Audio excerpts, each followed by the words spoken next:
أشهد أن لا إله إلا الله وحده لا شريك له وأشهد أن محمدا عبده ورسوله أما بعد فأعوذ بالله من الشيطان الرجيم بسم الله الرحمن الرحيم.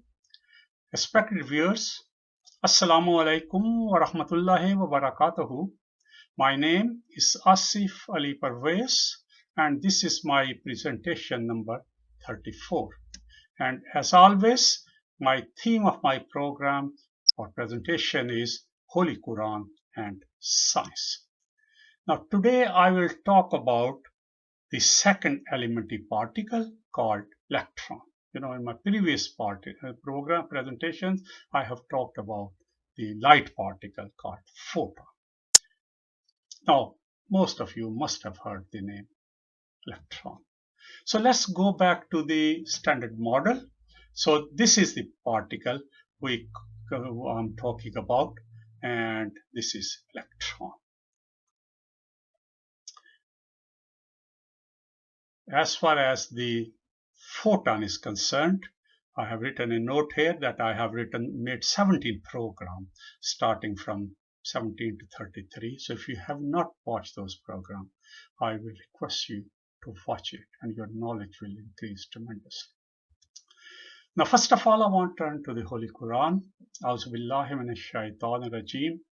وَمَا يَعْزَبُ رَبِّكَ مِن مِّثْقَالِ ذَرَّةٍ فِي الْأَرْضِ وَلَا فِي السَّمَاءِ وَلَا أَصْغَرَ مِنْ ذَلِكَ وَلَا أَكْبَرَ إِلَّا فِي كِتَابٍ مُبِينٍ. And its translation is, and there is not hidden from thy Lord even an atom's weight in the earth or in the heaven, and there is nothing small than that, greater, but is recorded in a clear book. Surah Yunus, verse 62. And in another verse, Allah Ta'ala says, La ya'subu anhu misqalu zarratin fis samawati wala fil ard wala asgharu min zalika wala akbaru illa fi kitabin mubin. Translation is, not an atom's weight in the heavens or in the earth, or anything less than that, or greater escapes him, but all is recorded in a clear book. Surah Al-Sabah, verse 4. Now, what are the key points mentioned in both verses? Number one, Allah Ta'ala says that nothing is hidden from God Almighty. Something even like a weight of an atom, or even less than weight of an atom, or greater than weight of an atom. But all is recorded in a clear book. And as you know, I am in this series of program, I am talking about particles which are less than an atom. And I hope if you have watched my program, you will realize what God have said, that it is recorded in a clear book. It is. Now, when was electron generated? When God created this electron? Okay, remember, it's God who have created this electron. We scientists just discovered them. So after Big Bang, a number of particles were produced, and it happened more than 13 billion years ago. And some names I've written here. There was photon, which is particle of light, electron, which is particle of electricity, proton, which is inside the nucleus, and neutron, and neutrino. I have mentioned neutrino before, but at some point I will be talking a great deal about proton and neutron, because I haven't spoken about them at this point. So watch this space. Now, history of discovery of electrons. So who discovered electron? Now, electron was discovered by an English scientist, a physicist. His name is normally known as J.J. something, Joseph John Thomson, in 1897. Now remember the year. So it was discovered, say, around 125 years. Roughly 125 years. What he did, think of a tube light, or just tube, just to imagine. So he had a tube and he took all the air out of it. So very little air was left in it. And then he put one electrode here and one electrode there and passed the current. That's important. That's not too much worry about mechanics of it. Important thing is positive, the current through it. And lo and behold, what he saw, a beam of light come. And he was surprised. He said, why? Where's this beam of light coming from? And he experimented day and night. And eventually he said, I have broken the atom. Think of this. In my opinion, this is probably the biggest statement in science. Because before that, we always thought atom is atom and that is it. It cannot be broken into further particles. But in the verse, God has said, I have created particles smaller than atom. So again, by doing this experiment, he is putting a proof of Holy Quran. And that is what I am trying to pass the message to my viewers. So this was a great, great discovery. And now we realize what a discovery it was. And when you will see my future program, then you will agree with me that this is perhaps, and I'm 100% sure, this is the biggest discovery in science. Because we went into new world, we went beyond atom. So he was awarded Nobel Prize in 1906. So what is electron now? Can we see it? Of course not. It's such a tiny, tiny, tiny, tiny particle that not the most powerful microscope can see it. And interestingly, the most powerful microscope is called electron microscope. So at some point, I will be mentioning in great detail what is electron microscope. Anyway, for time being, we can't see it. But scientists, as I said, use other methods like mathematics. And they think that its diameter is 2 times 10 to the power minus 10 centimeter. Very, very small, extremely small. And its weight is even extremely small. It is 9 times 10 to the power minus 28. So you write 9 underneath dry line, put 1, and then write 28 zeros. And think what that number will be. Human brain can't think. I can't think. I'm sure no human can think of that. Important thing is this, that electron is 1835 times less heavier than a proton or a neutron. So remember this, because this is important. The proton, I put it another way, proton is, let's say 2000, roughly make it an easy number. So proton is roughly 2000 or exactly 1835 times heavier than the electron. Now, what does electron look like? And I said, nobody can see it, nobody else. But this is an artistic impression. What scientists believe is like a sphere. It's not a rectangle, it's not a triangle, it is like a sphere. It's like a ball, football. Let's use that example. Tennis ball, whatever ball, basketball, which I used to play a lot. It's like a ball, and they think is negative charge, which I will mention a bit later, is spread over it. Now this is, again, as I said, nobody has seen it, so this is the best intelligent guess, I would say. Now, another quality, what are the qualities or properties of electron? Electron spins as well. Let me give you the example, like Earth spins on its axis, and that's how day and night are born. Or when we were kids, we used to play with tops, you throw it and they start spinning, on small needle. And I'm sure many of you must have played with that as well. Certainly I did play when I was a kid in rugby. And it has what scientists call half spin and minus half spin. So it spins either this way or that way. And electron has a negative charge. Now that's another important thing. Now let me just explain that if I use the phrase electricity, although the right phrase is charge, electricity or charge is of two types. One we call negative, one we call positive. So electron has a negative charge on it. So where's the positive charge? That's on the proton. And proton, I've mentioned many times, is in the center, and electrons are going round and round. And important thing to remember, even though their weight is like nearly 2000 units difference, but the charge is same. So if say X amount of charge is an electron, then X amount of charge is on the proton, using mathematical phrase. So now question comes this, the positive charge and negative charge attract each other. So what should happen? Electron very teeny tiny as compared to proton, nearly, as I said, nearly roughly 2000 times smaller than proton. Proton is big. And this poor electron should be sucked into it. Just think what I've just said. That this electron, in theory, because this is there's a big positive charge, and this electron, teeny tiny big, so this proton will suck it inside. And if this happens, what does that mean? That means there will be no atom. There will be no universe. There will be no galaxies. There will be no celestial bodies, no sun, no earth, no moon, not we. So, what's the solution? God, gracious God, have provided a very elegant solution. And I've deliberately used the word elegant, because it looks so beautiful.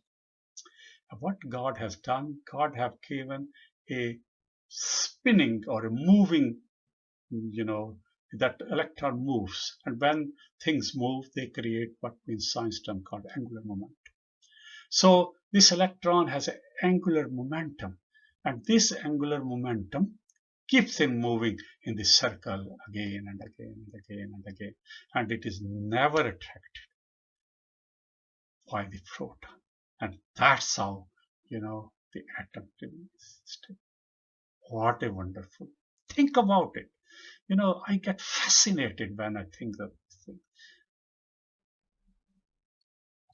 Now, second question which came to the scientists was, okay, we know there are electrons, how they are organized. And the first model people thought was, oh, they are probably like a cake thing. Europeans love to eat cake. You go to the store where they sell cakes, you will see hundreds of varieties of cakes everywhere. And my children love them, my grandchildren love to eat them. So in a cake, what it is, there is the material of the cake, and then there are fruit pieces, in it, or dry, and grapes in it, dotted around here and there. Yeah, and that's like what cake is. So they say, we know what is inside it. It's like a cake. So there is proton, neutron are like the rest of the material of the cake. Electrons are dotted here and there. But then a very famous scientist, Neil Bohr, he proposed a model. And he said, no, that's not true. And in fact, there were some experiments as well. And I probably mentioned that in some program. And they realized that electrons revolve around orbits. Just like there's a sun, and the Earth revolves in orbit, Jupiter revolves in orbit, Neptune revolves in orbit. So all these planets evolve in orbit. So it's a very structured way. And it is mentioned in the Quran, and at some point I will be referring to those verses as well. So they said, it's a little solar system, if I can use that phrase. It's actually inside the atom. So center, like sun, it's a nucleus where proton and neutron live together. And around it as electrons revolve around it. Now again, it's fascinating to think. God's system is wonderful. He's all-knowing, all-wise. So he has not said, okay, take your own mind. If you want to 10 electrons you want to revolve in first orbit, so be it. Or 20 want to, no. God have a very organized system. And there's a mathematical formula which we called as 2n square. And I have written it in English. So it is 2 multiplied by number of orbits. So it's a first orbit is number 1, and then multiplied with again. So for example, first orbit there will be 2 times 1 times 1. So there will be 2 electrons. Which I've shown here. In the second orbit, 2 times 2 times 2 is 8 electrons. And the third orbit is 2 times 3 times 3, 18 electrons. And the other thing which has been observed, that each orbit has a fixed energy. So each orbit has a fixed, and that's very important. And I will mention in my next slide or in a slide later why this is important. So again, I said, sometimes I just sit down and I try, obviously I can't see it, but I try to visualize, close my eyes, and I imagine there is an atom before me, and there is a nucleus here, and there are 2 electrons moving here, and 8 electrons moving here, and 18 electrons moving here, and 32 electrons moving. It's a very wonderful thing. It's very, very old. It's brilliant, elegant, and it's beautiful. I hope you share my passion. Now then, how many electrons are in a human body? That's $1 million question. And I thought you may be interested in it because remember, we are made of atoms. Every part of body, my eyes, my nose, my teeth, my beard, my body, my legs, my arms, everything from top to toe is made up of atoms. And scientists have worked out that in 1 kg, in 1 kilogram, there are 10 to the power 30 electrons. Think of the number. So you write 1 and you write 30 zeros after that. So that is how many electrons are in 1 kilogram. And say imagine somebody, his weight is 100 kilograms. So how many electrons will be there? Can you do this mathematics for me? Well, answer is very simple. There are 2 more zeros here. So you write 2 more zeros on top of 10 to the power 30. So it becomes 10 to the power 32. So in my body, say my weight is 100 kg, always a little bit less than that. I have got 10 to the power 32 electrons. And again, think about it. They are not just sitting anywhere and everywhere. Very, very old. Does not that ask you to think of the Creator? Of course we should. And I've just written here how that number will be, and I try to read it. So I hope I will read it right. It is 100,000 trillion electrons for sun who has 100 kg. How big is this number? Let me give you some idea. If you put all the wealth in this world together, this number is still bigger than that. Or as if you count all the human beings ever born on this number is very, very big than all the humans ever born on this world. And if you think of all the stars in our galaxy, this number is still very, very big. But the key message once again, each electron is unique. And each electron is governed by its laws. And I will explain that in my future slides. What a wonderful our God is created this. And that's the message. Think about it. Now, as I said, now how light is produced in a bulb. Although I think I have mentioned this before, but I repeat it again. And I've just said, the bulb, if you look at it, there is a small filament made of tungsten, and this has so many electrons in it. So in first orbit 2, second 8, 18, then 32, and then it comes down to 12 and 2. So when the electricity passes through this filament, we call it tungsten as a filament, it heats up.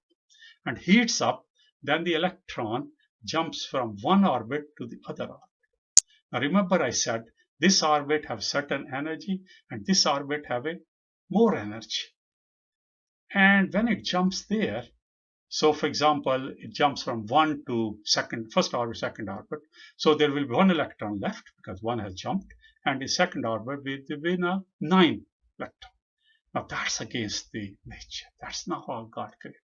So these electrons say to this alien electron, go away, we don't like you, you are not part of it, go back. And they push it. This poor electron jumps back. And when it jumps back, and here I'm showing you in this figure, here the electron is jumping back. This line is showing that this is jumping from one orbit to another orbit, and the light is going to be created. So remember when you sit next time and you switch the bulb on, think about it, and then Think. What a wonderful our Creator is. Now, in my next program, I will mention what's the use of electron in our industry, in our daily life, I should say. And one example, electricity is, what is electricity? Electricity, nothing but flow of electron. So this is another fascinating subject. And so please do watch it. It will be mentioned in my program number 34. Thank you very much for listening to me. Jazakallah khair. God bless you. Wa akhiru da'wana and alhamdulillahi rabbil alameen.